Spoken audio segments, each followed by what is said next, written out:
ઓમ ગંગનપતે નમો નમઃ. નમસ્કાર મિત્રો, સુખ કરતા ચેનલમાં આપ સૌનું સ્વાગત છે. મિત્રો, હમણાં આપણે પવિત્ર એવા પુરુષોત્તમ માસની કથાઓનું પઠન અને શ્રવણ કરી રહ્યા છે. મિત્રો, આ પહેલાંના વિડીયોમાં આપને જે કથા સાંભળી તેનું શીર્ષક હતું પરિશ્રમનો પૈસો. આ વિડીયોમાં આપણે જે કથાનું શ્રવણ અને પઠન કરવાના છે તે કથાનું શીર્ષક છે રાજા ચિત્રબાહુ. તો ચાલો મિત્રો, આજની કથાનું શીર્ષક છે રાજા ચિત્રબાહુ. રાજા દ્રઢધન્વાએ પૂછ્યું, હે મુનિવર, કિમ ફલમ દીપદાનસ્ય માસે શ્રી પુરુષોત્તમે તન્મે વદ મુનિશ્રેષ્ઠ કૃપયા દીનવત્સલ.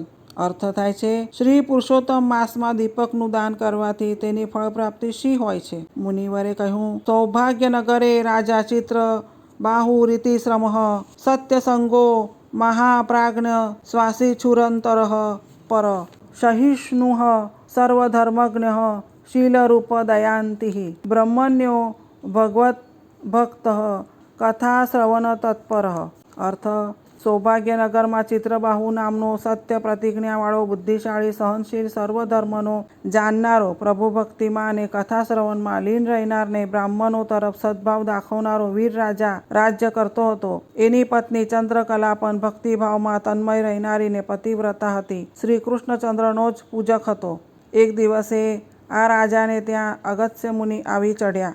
રાજાએ અગસ્ત્ય મુનિનું બહુમાન કર્યું ને પરમ વૈષ્ણવ મુનિવર અગસ્ત્યના આગમનથી પોતાને ભાગ્યશાળી કહ્યો. ચિત્રબાહુ રાજા બોલ્યો, હે મુનિવર, વિદ્યા વગર બ્રાહ્મણ શોભતો નથી ને વૈષ્ણવ વગર રાજાનું રાજ્ય શોભતું નથી. હે મહામુનિ, ગર્ગાચાર્ય, ગૌતમ અને સુમંતુ જેવા મહર્ષિઓના મુખે મેં સાંભળ્યું છે કે બ્રાહ્મણ હોય, ક્ષત્રિય હોય કે વૈશ્ય હોય, તેઓ વૈષ્ણવ હોય તો પૂજવા યોગ્ય છે. અહીં વૈષ્ણવનો અર્થ વૈષ્ણવજન તો તેને કહીએ જે પીડ પરાઈ જાને રે. અહીં વૈષ્ણવનો અર્થ છે વૈષ્ણવજન તો તેને કહીએ જે પીડ પરાઈ જાને રે. આવો કરવો જરૂરી છે. અગસ્ત્ય મુનિએ કહ્યું, હે ચિત્રબાહુ, જંગલમાં વસવું સારું, પણ વૈષ્ણવ ન હોય એ રાજાના રાજ્યમાં રહેવું સારું નહીં. રાજા ચિત્રબાહુએ અગસ્ત્ય મુનિને વારંવાર નમસ્કાર કરી પૂછ્યું, હે ભગવાન, મારા મનમાં એક પ્રશ્ન થાય છે કે તમને હું મારા અંગત જીવનની વાત પૂછું કે ન પૂછું? અગસ્ત્ય મુનિએ કહ્યું, હે રાજા, મનમાં જે વાત સંદેહ બની રહે તેને મનમાંથી કાઢવામાં ન આવે તો મનને તે વાત મૂંઝવતી જ રહે છે. માટે ચિત્રબાહુ રાજા, તારા મનની વાત મને જરૂર પૂછ. ચિત્રબાહુએ પૂછ્યું, મારા મનમાં ક્યારની મારો પૂર્વભવ જાણવાની ઈચ્છા થઈ છે. અગસ્ત્ય મુનિએ રાજા ચિત્રબાહુને એનો પૂર્વજન્મ કહેવા માંડ્યો. હે રાજા, તારા પૂર્વજન્મમાં તું ચમત્કાર નામ પામેલી એક નગરીમાં શૂદ્ર હતો. તારું નામ મણિગ્રીવ હતું.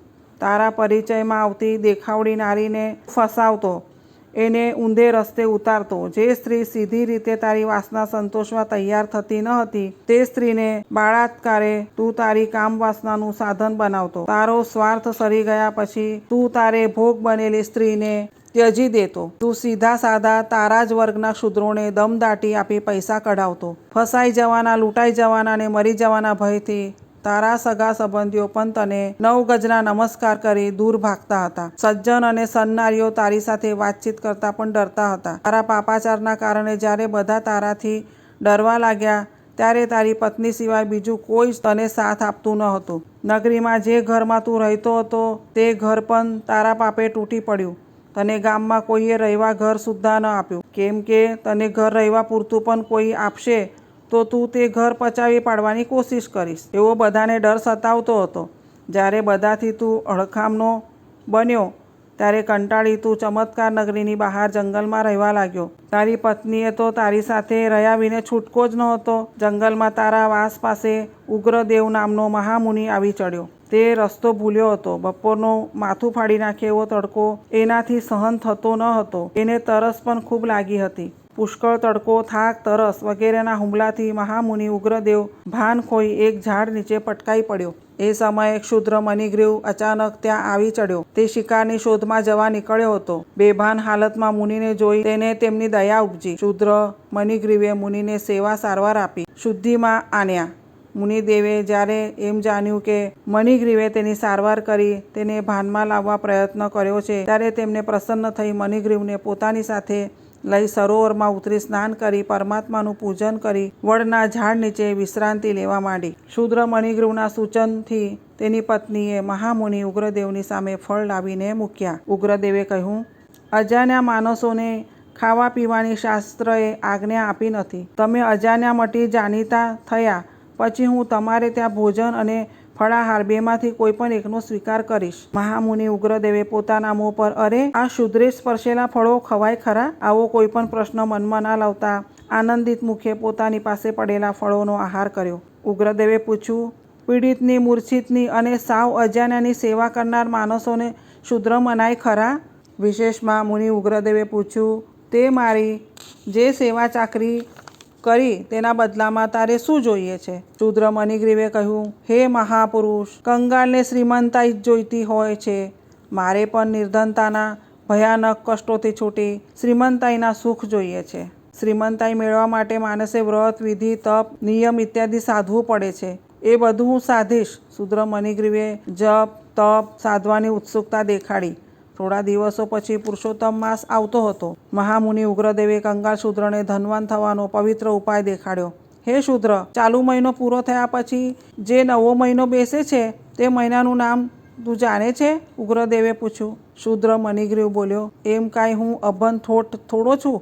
હવે મહિનો આવે છે એને પુરુષોત્તમ મહિનો કહેવામાં આવે છે. મહામુનિ ઉગ્રદેવે કહ્યું, હે શૂદ્ર, પુરુષોત્તમ માસના વ્રત, વિધિ, નિયમનું પાલન કરજે, ઉપવાસ કરજે, નદીમાં સ્નાન કરજે, પુણ્યદાન કરજે. પુરુષોત્તમ પ્રભુનો આ માસ કરવાથી નિર્ધનને ધન મળે છે, અન્યાય પામેલાને ન્યાય મળે છે. શૂદ્ર મણિગ્રીવે કહ્યું, હે ભગવાન, તમારા જેવા મોટા મુનિનું કહેવું હું જરૂર કરીશ. મને જો કંઈ કહેવા જેવું હોય તે બધું કહી દેવા કૃપા કરો. મહામુનિ ઉગ્રદેવે કહ્યું, ઋષિ મુનિઓ માટેનો તારો આ પૂજ્ય ભાવ તારા વ્રત, જપ વગેરે કાર્યો કરવામાં તને સહાયતા આપતા રહેશે. મુનિ ઉગ્રદેવે કહ્યું, તું અને તારી પત્ની દરરોજ ઘીનો દીવો કરજે. ઘી ન મળે તો તેલનો દીવો કરજે.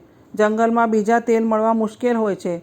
તે કારણથી તમે લોકો ઈંગોળિયાના તેલનો ઉપયોગ કરજો. નૈષ્ટિક બ્રહ્મચાર્ય પાળજો. આખો મહિનો પતિ પત્નીએ જુદી જુદી પથારીમાં સૂઈ રહેવાનો નિયમ રાખજો. એક ટંક ખાજો. આખો દાડો ખાધા વગર રહેજો તો ઉપવાસ થઈ જશે ને ઉપવાસનું ઉત્તમ ફળ સુદ્ધા તમને મળશે. પુરુષોત્તમ માસમાં દીવો વિધિપૂર્વક કરવો જોઈએ.